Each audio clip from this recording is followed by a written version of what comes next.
जय श्री कृष्ण बच्चों। इसके पहले की क्लास में अपन ने अध्याय 1 के बारे में बात की थी और वो अपन ने पुरानी बुक से पढ़ा था। अब जो है आपकी CBSE की बुक्स के बारे में सुना है वो चलेगी। और उस बुक्स में जो पहला लेसन है वो जीव जगत है। पहले की क्लास में मैंने आपको कुछ साइंटिस्टों के बारे में बात करी थी और बायोलॉजी का अर्थ बताया था।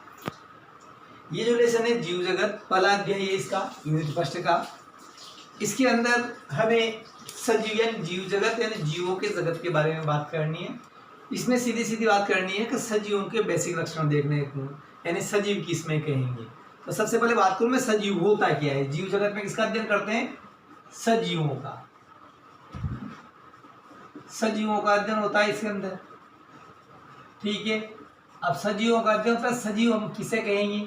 तो सजीव किसे कहेंगे कि जिसमें जीवन होता है उनको सजीव या जीव कहेंगे। क्या? जिनमें क्या होता है? जीवन होता है। जिनमें जीवन होता है उनको क्या कहेंगे अपन? सजीव या जीव कहेंगे, ठीक है। अब रही बात कि जीवन को कैसे अपन व्याख्या करें, जीवन क्या होगा, सजीव किसे कहेंगे। तो सजीवों में कुछ बेसिक कैरेक्टर होते हैं, विशिष्ट लक्षण और सामान्य लक्षण। देखो यहाँ पर एक चीज और क्लियर करनी है अपन को। अब मैं आपको सजीवों के लक्षण बताने वाला हूँ कि सजीवों में जीवों में कौन कौन से लक्षण पाए जाते हैं, सजीवता के लक्षण कौन कौन से होते हैं। तो जीवों में सजीवता के लक्षण देखते हैं। सबसे पहले अपन जीवों में सजीवता के लक्षण, ठीक है। जीवों में सजीवता के लक्षण कौन कौन से होना चाहिए। इससे पहले बात करूं मैं कि लक्षण भी दो प्रकार के होते हैं, एक तो सामान्य लक्षण, एक विशिष्ट लक्षण। विशिष्ट लक्षण उसे कहेंगे जो केवल सजीव में हो, केवल सजीव में हो और निर्जीव में वो लक्षण न हो, उसे हम विशिष्ट लक्षण कहेंगे। जैसे वृद्धि है, वृद्धि सजीव का लक्षण तो है लेकिन विशिष्ट लक्षण नहीं है, क्योंकि वृद्धि पर्वतों की भी हो जाती है। पर्वत के ऊपर ऊपर से ऊपर, ऊपर से ऊपर जब धूल मिट्टी जमती जाती है तो वो आकार में, आयतन में वृद्धि कर लेते हैं। तो वृद्धि तो वहां पर भी हुई है लेकिन वो वृद्धि सजीवता का नहीं है। तो मैं कहूंगा कि सजीवता के लिए अब हम बात करते हैं कुछ कमेंट्स के ऊपर। तो विशिष्ट लक्षण जहां पर होगा मैं आपको बताऊंगा कि विशिष्ट लक्षण कौन है और सामान्य लक्षण कौन है। तो सजीवता के बेसिक लक्षण देखते हैं अपन कौन कौन से लक्षण है। तो नंबर 1 गति। सजीव क्या करते हैं? गति। प्रत्येक सजीव में गति होती है। अच्छा, गति का मतलब ये मेरा कहना यहाँ पर ये हुआ कि ऐसा नहीं है कि जैसे जंतु एक स्थान से चलकर दूसरे स्थान पर चले जाते हैं अपन गति उसे मानते हैं, वो लोकोमोशन हुआ। लेकिन मूवमेंट भी तो होता है ना। अभी पौधे देखो आप, अब तुम कहोगे पौधे तो गति नहीं करते, करते हैं ना। पौधे गति कैसे करते हैं? अपनी जो पंखुड़ियां हैं उनको खोलते हैं, बंद करते हैं। इसके अलावा जो है प्रकाश की ओर मुड़ जाते हैं। इस प्रकार की जो गति होती है वो पौधे दिखाते हैं। तो मैं यह कहूँगा गति जो है सजीव का एक लक्षण है। उसके बाद दूसरा लक्षण दे सकते हैं अपन वृद्धि। वृद्धि भी सजीवों का लक्षण है। अब वृद्धि किसे कहेंगे अपन? वृद्धि क्या होती है कि जीवों की आकृति, आयतन और शुष्क भार में, आकृति, आयतन और शुष्क भार में क्या अपरिवर्तन, बढ़त मिले तो उसे हम कहेंगे, क्या कहेंगे उसको? वृद्धि।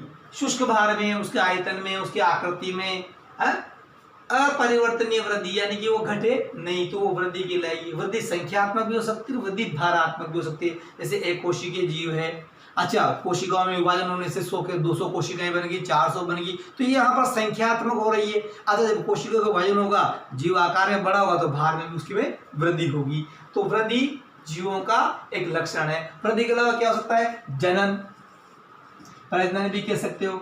जनन भी जीवों का लक्षण है। ये जितने भी पॉइंट्स बता रहा हूं मैं, जीवों में सजीवता के लक्षण है कि जीवों में गति होती है, जीवों में वृद्धि होती है, जीवों में जनन होता है, जीवों में पोषण होता है, जीवों में उपापचय होता है। अभी मैं आपको सारे समझा देता हूं। उपापचय होता है, गति होती, वृद्धि होती, पोषण। अच्छा, जीवों में वो क्या हो सकता है? जीवों में वातावरण के प्रति संवेदनशीलता या अनुकूलता भी देखने को मिलती है, यानी कि संवेदनशीलता, संवेदनशीलता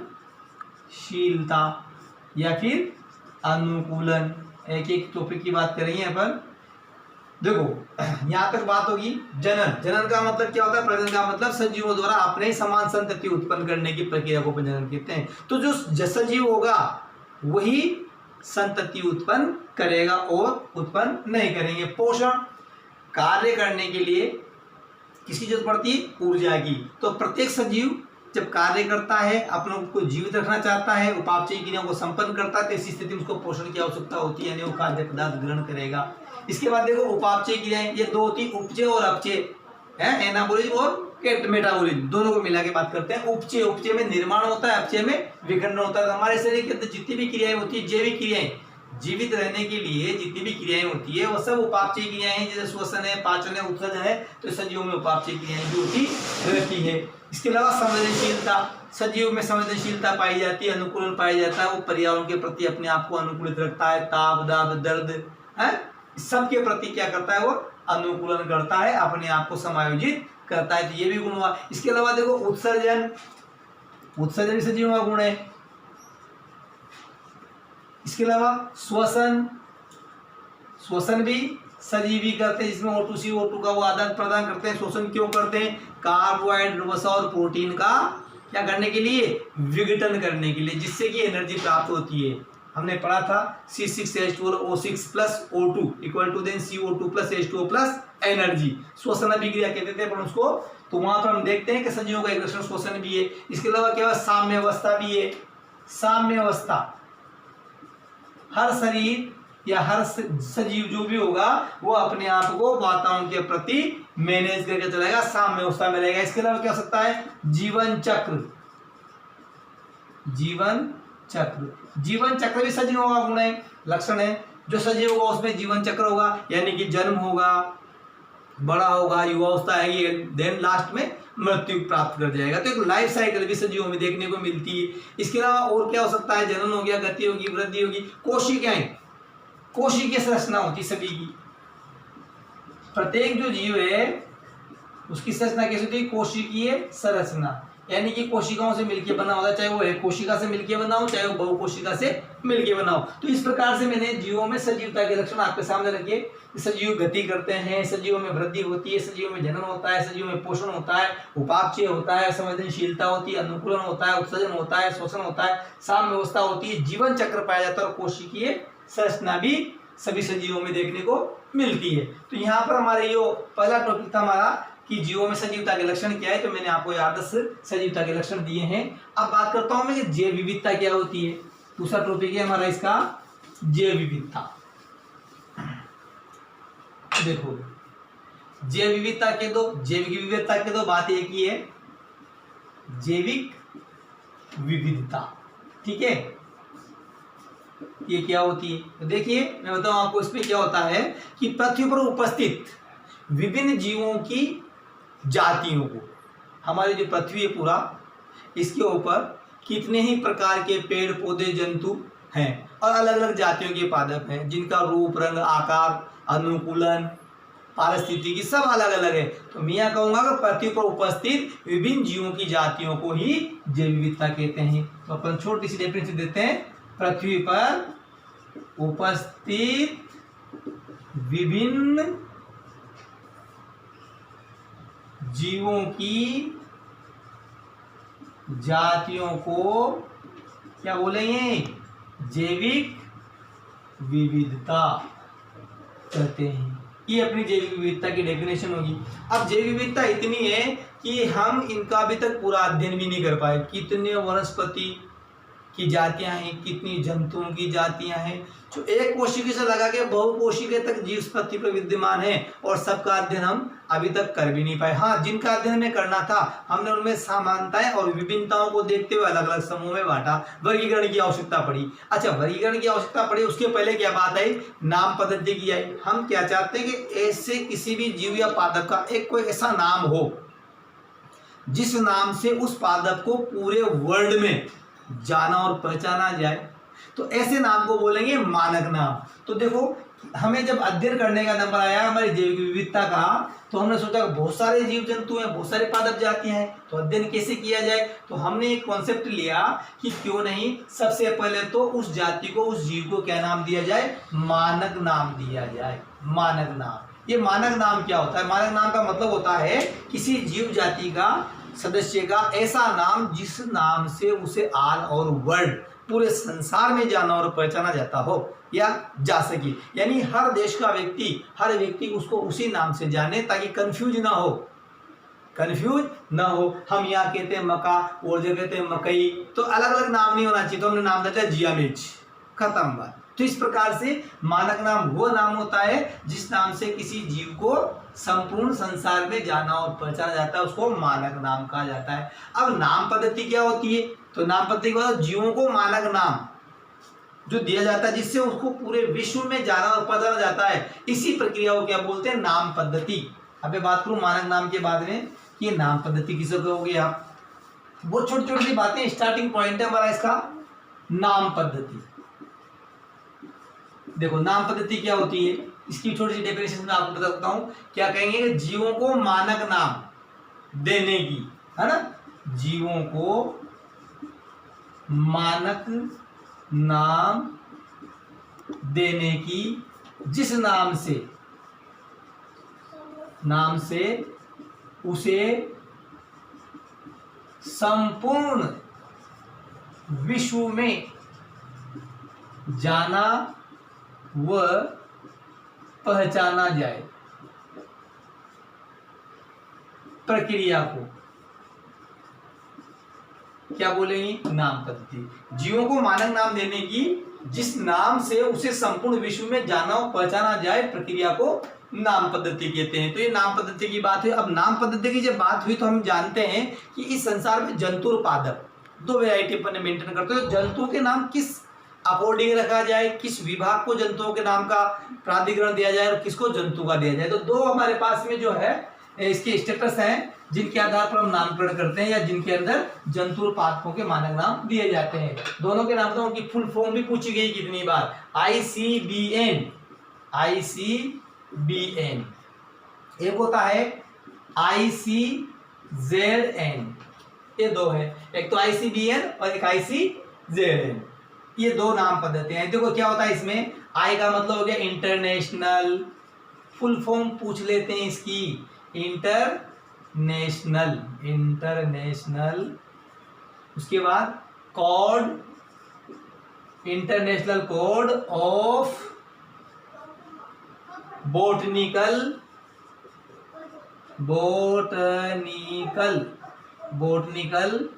नोमेनक्लेचर,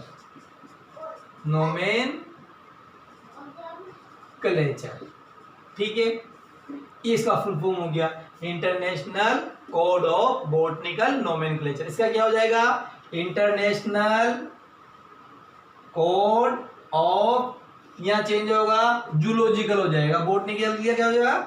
बोटनिकल की जगह क्या लिख दोगे? जूलॉजिकल और नोमेनक्लेचर। तो ये दो हमारे पास में इस प्रकार के भाग हैं जिनके अंदर हम जंतु और पादपों के नामों का क्लासिफाइड करते हैं। अब उसके बाद बात आती है कि भाई जो नाम दिया जाता है उस नाम को किस प्रकार से दिया जाए, नाम कितना बड़ा हो, कितने शब्दों का हो। तो इसके लिए सबसे पहले हम बात करते हैं द्विनाम पद्धति की, जो किसने दी थी? कैरोलस लिनियस ने, हो सकता है आपने 10th में पढ़ा हो इसको।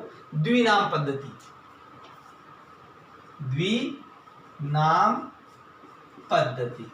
देखिए इस द्विनाम पद्धति को देने वाला कौन था? कैरोलस लीनियस, ठीक है।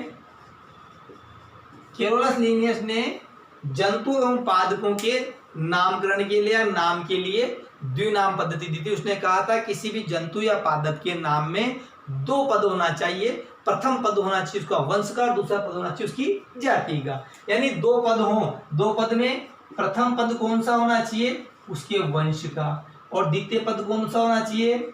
उसकी जाति का। और जाति और वंश, यानी वंश प्लस जाति को मिला के लिख दें तो उसका पूरा नाम हो जाता है। जैसे कि मेंजीफेरा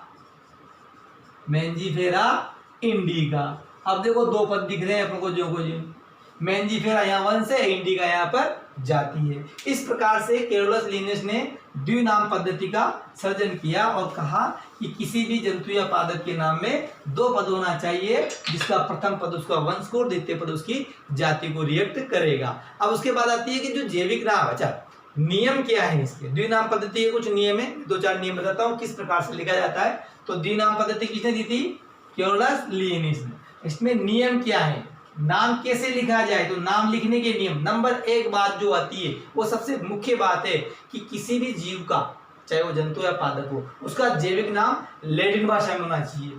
यानी कि जैविक नाम, जीवों का नाम, जैविक नाम किस भाषा में होना चाहिए, हमेशा लैटिन भाषा में होना चाहिए, लैटिन भाषा में होना चाहिए। एक बात तो ये नियम में शामिल है द्विनाम पद्धति के। सेकंड बात करता हूं कि जो भी नाम लिखे हैं अपन उनको कैसे लिखेंगे, तिरछे, इटालिक, तिरछे लिखे जाते हैं, ठीक है।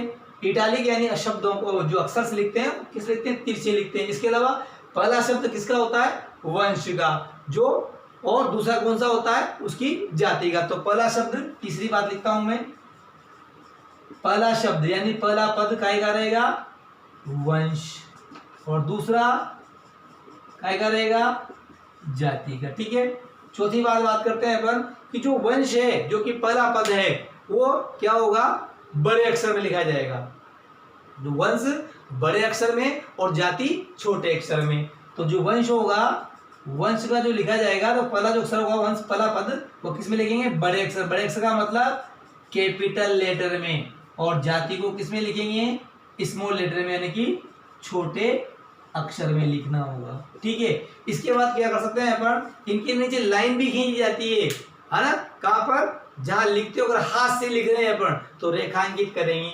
अगर आपने हाथ से नाम लिखा, हाथ से नाम लिखने पर, यानी हस्त हैंड राइटिंग से लिखते हो, तो क्या करेंगे, उस नाम के नीचे इस प्रकार से लाइन खींच दी जाएगी। ये क्या शो करती है लाइन, कि ये नाम जो है वो लैटिन भाषा में दिया गया है। और आईएनडी एंड में क्या करते हैं, उस नाम के पीछे क्या लिखते हैं, उस लेखक का, उस नाम देने वाले का, उस राइटर का नाम लिखते हैं जिसने इसको नाम दिया या इस पद्धति को इजाद किया। जैसे कि मैं लिख दूं, यहाँ बात हुई थी अपनी मेंजीफेरा की, बात करें अपन, मेंजीफेरा इंडिगा है, ये इंडिगा, यहाँ लिख दिया मैंने कोष्टक में लिन, लिन मीन्स लीनियस। तो सबसे बाद में जो नाम होता है उसके पीछे कोष्टक में क्या लिख देते हैं, उसके लेखक का नाम, जिसने पद्धति दी उसका नाम लिख देते हैं। तो मैंने बताया थोड़ा सा सारांश के रूप में आपको कि द्विनाम पद्धति क्या है, किसने दी, कैरोलस लिनियस ने दी। और क्यों दी, क्योंकि एक बेसिक नाम चाहिए होता है, इसमें वंश और जाति को रखा जाता है,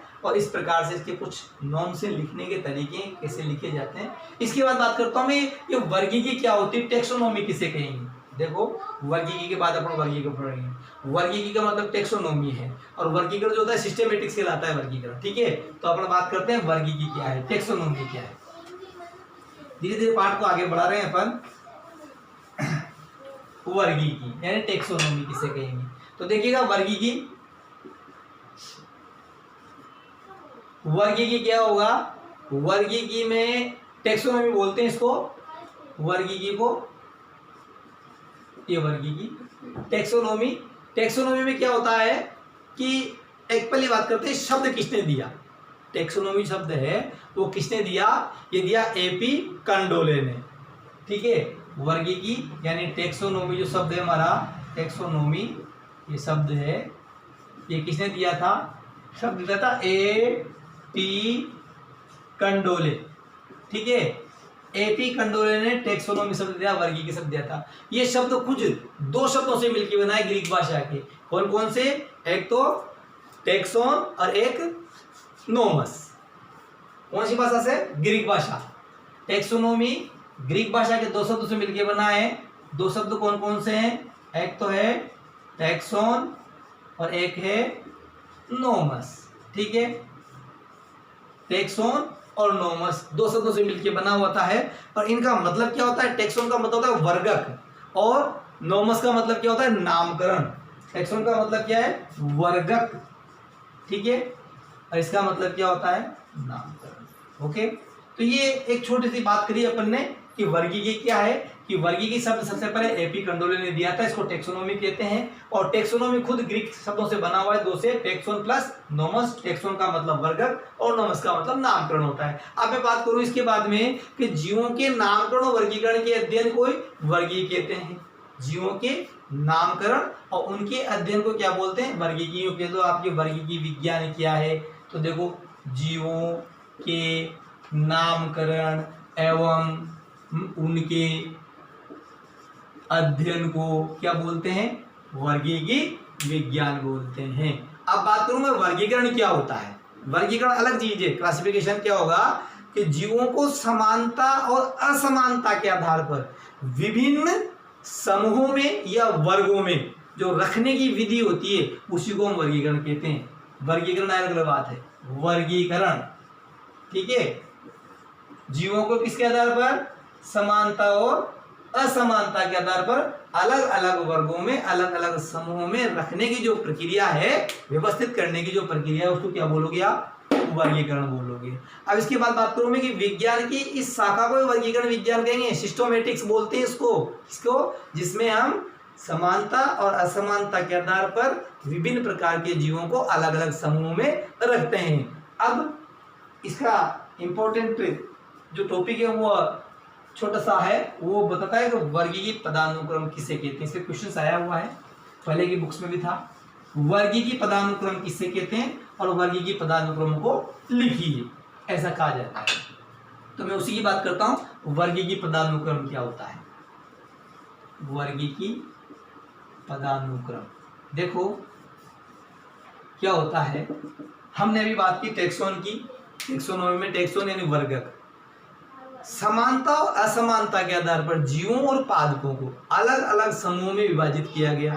इन समूहों को इनके आकार के आधार पर एक निश्चित क्रम में, अवरोही क्रम में या आरोही क्रम में व्यवस्थित किया गया, अलग अलग पायदान में इसको रखा गया है। जैसे हम क्लास की बात करें, सबसे पहले हम क्लास फर्स्ट में होते हैं, फिर सेकंड में, फिर थर्ड में, फिर फोर्थ में। तो जैसे जैसे हम बड़ी क्लास में जाते हैं वैसे वैसे हमारा क्षेत्र, हमारे सब्जेक्ट्स, हमारा ज्ञान डेवलप होता चला जाता है। ठीक इसी प्रकार से वर्गीय पदानुक्रम में अलग अलग समूहों को, जाति या जीवों के अलग अलग समूहों को एक निश्चित क्रम में व्यवस्थित किया जाता है। मैं कह सकता हूं कि वर्गीकरण के विभिन्न पदानुक्रम सोपानों, वर्गीकरण के विभिन्न पदानुक्रम सोपानों यानी पदों को व्यवस्थित क्रम क्या कहलाता है, वर्गीय पदानुक्रम कहलाता है। वर्गीकरण के विभिन्न पदानुक्रम सोपान यानी कि पद का जो व्यवस्थित क्रम है उसी को आप क्या बोलोगे, वर्गीय पदानुक्रम बोलोगे। वर्गीय पदानुक्रम में आपके सामने लिख के बताता हूं आपको किस प्रकार से। देखो यहां पर मैं इसका शॉर्ट फॉर्म देता हूं, कैसे इसको मेंटेन कर सकते हैं, KPC, है ना।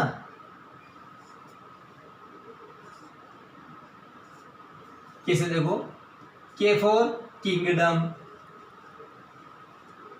K फॉर किंगडम यानी कि जगत, सबसे बड़ा।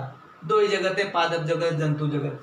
P फॉर फाइलम, किसमें, जंतुओं में कहेंगे फाइलम। और अगर पादप है तो क्या बोलेंगे, डिवीजन यानी कि प्रभाग। जंतु में फाइलम कहेंगे, पादपों में डिवीजन या प्रभाग कहेंगे। C फॉर क्लास यानी कि वर्ग। उसके बाद गण, ऑर्डर, O फॉर ऑर्डर यानी कि गण। I फॉर फैमिली, फैमिली का मतलब कुल। G फॉर जीनस, जीनस का मतलब वंश। और S फॉर स्पीसीज, स्पीसीज का मतलब जाति। देखो ये मैंने आपके सामने एक वर्गीय पदानुक्रम रखा है। अब इस वर्गीय पदानुक्रम में देखिए आप कि अलग अलग सोपान है, अलग अलग पद हैं और ये पद एक दूसरे से कनेक्टेड है, एक निश्चित क्रम के अंदर ये व्यवस्थित है। देखो वर्गीकरण की सबसे छोटी इकाई क्या होती है, क्वेश्चन बन गया यहाँ पर, क्या है, जाति। वर्गीकरण की सबसे छोटी या वर्गीय पदानुक्रम का सबसे निम्नतम पायदान या सोपान क्या है, जाति है। अब हमसे पूछे जाति क्या होती है, व्हाट इज स्पीसीज, तो सीधी सी बेसिक वो एक अलग बात है। कुछ लोग कहते हैं कि संरचना, आकार, प्रकार में समान दिखते हो तो उनको एक ही जाति के सदस्य कहते हैं, लेकिन बिल्कुल इफेक्टिव नहीं है। क्यों इफेक्टिव नहीं है कि मेन तो ऐसा कहा जाता है कि ऐसे जीवों का समूह जिनमें परस्पर क्या हो जाता हो, प्रजनन, जनन होता हो।